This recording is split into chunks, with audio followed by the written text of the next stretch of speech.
Welcome to All Villa, No Filler. Remember to subscribe to the show. Follow us on Spotify, Apple, YouTube, and wherever you get your podcasts. Aston Villa have been incredibly active during this transfer window already. One big name who's just left the club is Moussa Diaby. He's joined Saudi side Al-Ittihad for a reported €60 million deal. To find out more about Diaby's move and other transfer chats, I'm joined by the Athletics Aston Villa reporter Jacob Tanswell. Great to have you on again, Jacob.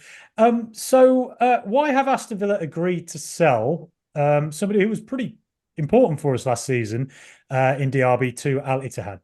Yeah, I think from the outside, if you look at it, face value, you'd probably be quite surprised. I was quite surprised, when the links came up. But then it doesn't take long if you start to think about it. And obviously, you've watched a lot of it from last season. I did too. How his form, started off really well, tailed off significantly and dramatically. I think towards the end, he showed a few good signs, a few good contributions, but there was a sense that Villa and Emery were moving in a different direction tactically. Obviously, Tillemans was, I think his form had a lot to do with it. He was playing in one of the number 10 roles. And Leon Bailey, who wasn't playing in the same position, Emery had that same profile player in terms of a left footer playing in the right channel. So I think Diaby very quickly became, the deluxe plan A, into a peripheral starter, then into a sub option. And I think for a player that's on his money, a player that wants to start every game, is a bit irritated when he doesn't start games. He was one of those players that Villa could have got a lot of money for, and was deemed replaceable. I think if Al-Ittihad came in for Emi Martinez, Villa wouldn't even think about it because he's so important. But with Diaby, the amount of money they're putting up, the profit Villa would get, and the fact that Villa have got plenty of time now to get a target that was more suited to Emery's system, but also a player that Emery probably wanted more than Diaby last year. I think it makes sense for all parties, and Diaby's really happy to go as well. Yeah, I don't know.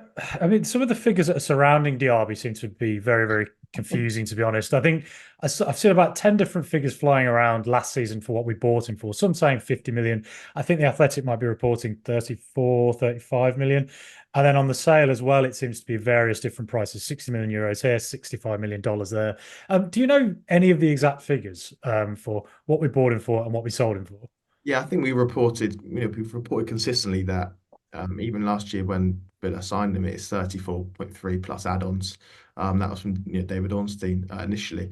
So the add-ons obviously are variable, so they've taken more than 34 million. It's going to go upwards of something that you probably say has been reported, but it's not necessarily that because add-ons obviously variable and you don't know how much the overall price is. But the initial fee was 34 million. So Villa will get a good profit when they sell him for 60 million euros, whatever. But it was a sign that I thought at the time was a really good deal, really fair deal, and he hit the ground, fantastically. And if you probably were going to sell him in January, straight after him joining him, I'm sure there have been a lot more interested clubs. It's just because that winter form was so, dramatic that I think Villa won't get as much as they wanted for him initially, but I think 60 million euros is still a good price, and Saudi Arabia's a move that appeals. Yeah, last season when Villa signed him, he did seem like a bit of an X factor player. He was a big up and coming name within Europe. But was he ever actually Emery's sort of first choice of signing?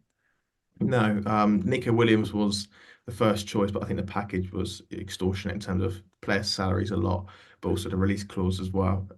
It was far more than what Diaby they signed him for. So that was the signing. You probably 12 months on, you look at it and you think, I wish Villa got Williams, but it shows how good Emery's talent ID is, I guess.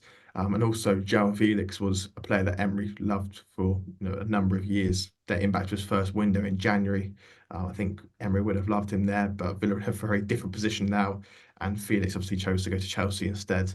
And that's just a name that won't go away now. So I think Joao Felix is one to watch. But those two players are examples of who Emery really liked in those positions, more so than Diaby. Yeah, it's interesting. Felix is one to watch. He does seem like a bit of a natural fit into a sort of second striker role, if that's what Villa were looking for. But as the season wore on, I mean, I remember watching Diaby last season. Obviously, he scored in his debut away at Newcastle. And then the second game I went to where Aston Villa beat Everton 4-0. And Diaby was absolutely sensational in that game. But as the season wore on, I remember going to the Wolves game in March and watching a centre back just following him around the pitch. And I sort of wondered if that was what was happening to him all season, was that as teams got used to him, that they'd have a big physical defender on him. And maybe back to goal wasn't necessarily his strongest suit. Being able to turn and run into space was probably his strongest. But was there any other reason why his form maybe dipped off? Was there a change in tactics maybe that Villa pursued that maybe suited someone like Tielemans better than him? I think there's a couple of reasons, really. The first one is Emery wanted more control. So when Tielemans got fully fit and athletic, you saw in the big games from Arsenal and Man City in those two wins inside 4 days, Emery went with four out and out midfielders. Four players that are safer on the ball, keep possession a little bit better than Diaby. So I think the search for control over directness was one of those factors, but also Leon Bailey's form. No one could see how good Leon Bailey would become. Initially, when Diaby broke in, it was like McGinn playing that right number 10 role. And Diaby had a bit more license to start drifting out wide a little bit more because obviously Bailey was in that position. And you say about centre backs getting up, getting really tight to him. Diaby had the license to drift wide a little bit, so he wasn't always playing against centre backs. He could turn on or get on the half turn, drive at players. But when Leon Bailey came in, it meant he would have to dovetail with Diaby. And I think for the first 8 months of the season, Emery only chose them two together 6 times in the Premier League, and a couple of those occasions were against Sheffield United and Burnley. So you could kind of guess when Emery felt comfortable in choosing them. So I think Bailey's form was a key factor, but also just the natural, struggles of a player, especially an attacker going into their first year in the Premier League. The back ruthless amount of games. Diaby played more games than anyone else in a Villa shirt last season, so it must have been tough for him. But also, I remember doing a piece with Tony Daly, who was obviously a very quick, athletic attacker back in the day, and he was saying how a guy who's so explosive like himself back of yesteryear and Diaby will need to train differently. They get very fatigued very quickly because they're doing so many short, sharp sprints.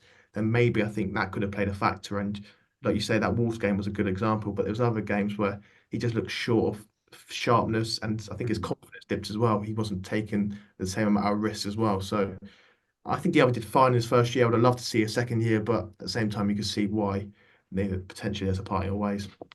Yeah, as you say, he played more than any other player, 54 appearances, 10 goals, 9 assists. It's not bad for a first season in effectively a new league and also a new role. As I say, he's a winger usually, so playing back to goal it's a hard thing to get used to that. And I think he did a very creditable job. It's a shame we're not going to see that second season, but I mentioned those stats there. Are Villa going to replace him, or is there a plan in place to potentially replace him? Yeah, they'll replace him. I think it'd be a risk if they did. I know Morgan Rogers has been sublime in pre-season, but Yeah. also at the end of last season. But the different players, I think Emery will really want that deluxe attacker. I think he can get that. So as I've said, Joao Felix was fit perfectly. Nico Williams, but he's probably out the range now. But you're looking at that type of caliber who's got European experience that Emery and Monchi love. And a player that can play in that number 10 role just off Watkins and is very rotational, so he can play, number of positions across the front line, can drop deep, can spin him behind. And I think that's one of the reasons why they love Joao Felix. So I think they'll spend good money on a replacement, or if it's a Felix, maybe a loan with an option.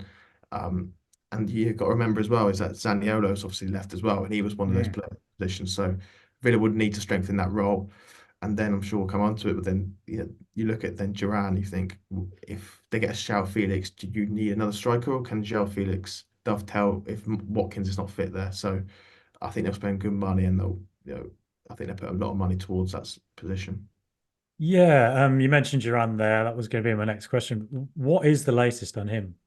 Well, he's coming back soon, isn't he? So whenever he rolls into Bodymore, there's always something that happens. So I'd expect some movement maybe this week in terms of him pushing to leave or staying, or West Ham coming in again for him, or AC Milan, or something's always going to happen. But there needs to be a resolution. I think it's quite clear that if there was an option for Duran and Villa had the type of money they would want for him, he would be allowed to go. But I think him obviously going quite far and deep into the Copa America, Colombia's delayed matters a little bit, but they need to make a decision on him one way or the other, because if they do sell him, they need to get a replacement, or they need to decide on what to do next after that. So I can't see this going late. I think they need to do something quite soon.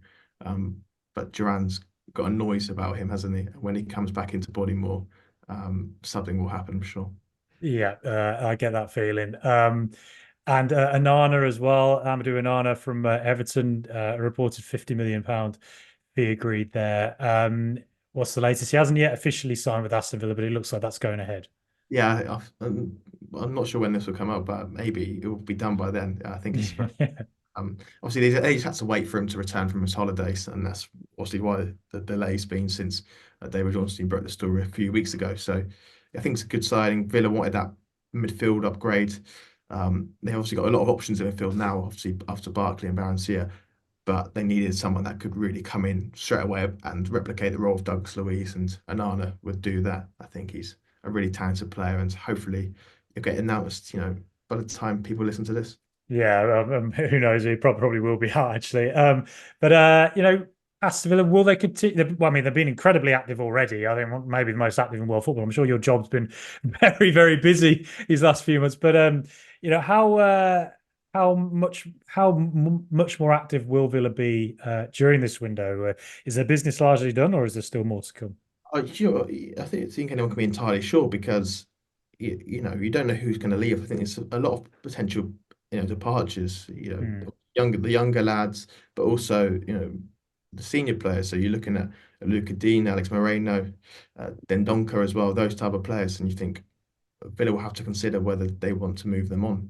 So and if they do move them on, will they want replacements? So I can see Villa going, not ruling any departure, such as those on the periphery out, until the end of August, but also not ruling out being active in the market until the end of August. So it's a busy time, and I can remember in April when Emery was like, "We're not going to be too busy, only a few signings," and now they're the busiest in the Premier League. It's great, and I think it's really exciting. And considering the difficulties Villa had with their PSR concerns, I think to come out of that and be in this position they are now in terms of depth and being ready to take on so many competitions next season, I think it's been a wonderful market so far, and hopefully they can build on it.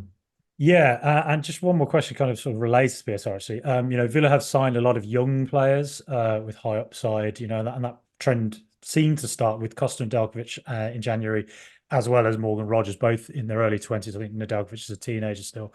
And a couple of the signs, Enzo Barrenechea, early 20s, Samuel Arling Jr., early 20s. Is an Arna's 22, is this like a whole new strategy now for Aston Villa? And is it essentially PSR related? Well, in the case of the Juve guys, I think it was because with Barrenechea, you think they wanted Weston McKennie first, and when that didn't fall through. It's almost like Villa went to Juve and said, "Have you got any other centre midfielders that we could possibly have?" Mhm. Um, but at the same time, I think it was quite important that Villa lowered the average age, because I think last season they were third or fourth in terms of average age of starting 11, and it was important that if players coming in, they would have to lower that. It's not always been Emery's way, because Emery's signed players for the here and now. But I think because he's got that new contract, because he sees this obviously as a long-term big project, he can start almost feeling like a Sir Alex Ferguson or Arsene Wenger, where he can start, really building a project for the future whilst still doing really well now. So these younger players, they're not at their peak yet, but they're still really good, and they can come and make an impact. So I think signing young players was a big remit of this summer, and it's similar to last year where they went for players of European pedigree, and probably more established. Yeah, very interesting point about it being long term and that new contract as well, paying in, to it as well. So Jacob, absolutely fantastic for you to come on the show. Honestly, thank you so much. And where can we find your work? And if is there anything you're working on in particular at the moment? Yeah, so I'm still on the Athletic, and there's been so many pieces that we've been working on for months, and we've had to see a delay, obviously because of the Euros, but they'll be in the next couple of weeks and leading up to the new season, which I'm really excited to share. And yeah, I'm on Twitter as well, J_Tanswell. So yeah, if you've got any suggestions for pieces, or you want to get in touch, find me there. Brilliant. Thank you very much, Jacob.